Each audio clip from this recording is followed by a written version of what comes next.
សូមណែនាំវីតាមីនស្ព្រេបាញ់លើផ្ទៃមុខទទួលបានបទពិសោធន៍នៃការចិញ្ចឹមស្បែកចុងក្រោយនៅក្នុងស្ព្រេបាញ់មុខដែលងាយស្រួលធ្វើឲ្យស្បែករបស់អ្នករស់ឡើងវិញនិងភ្លឺថ្លាលាហើយស្បែកស្ងួតខ្មៅស្រអាប់មីសូប៊ីយូវីតាមីនស្ព្រេរបស់យើងត្រូវបានបង្កើតឡើងយ៉ាងពិសេសដើម្បីលាបលើផ្ទៃមុខដោយផ្ទាល់បង្កើតជារបាំងដ៏មានឥទ្ធិពលដែលការពារសំណើមវាមិនត្រឹមតែផ្ដល់សំណើមដល់ស្បែករបស់អ្នកតែប៉ុណ្ណោះទេវាថែមទាំងបង្រួមរន្ធញើសផងដែរផ្ដល់ឲ្យអ្នកនូវភាពរលោង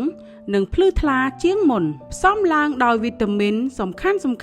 ព្រេបាញ់មុខនេះជួយទប់ស្កាត់នៃបរិយាកាសប្រចាំថ្ងៃដែលបង្កើតឡើងលើផ្ទៃមុខរបស់អ្នកធានាថាមុខរបស់អ្នករាល់ថ្ងៃប្រកបដោយភាពជឿជាក់និងភ្លឺថ្លាកុំបណ្ដោយឲ្យស្បែករបស់អ្នករងទុក្ខតទៅទៀតតើអ្នកអាចទ្រាំទ្រនឹងស្បែករបស់អ្នកដែលមើលទៅក្រើមដូចស្បែកក្រូចដែរឬទេផ្លាស់ប្ដូរទម្លាប់ថែរក្សាស្បែករបស់អ្នកនៅថ្ងៃនេះជាមួយវីតាមីនស្ព្រេរបស់យើងហើយបង្ហាញនៅស្បែកដែលមានសុខភាពល្អនិងភ្លឺរលោងដែលអ្នកស័ក្តិសមនឹងទទួលបានបញ្ជាទិញឥឡូវនេះហើយឈានជំហានដំបូងឆ្ពោះទៅរកស្បែកស្អាត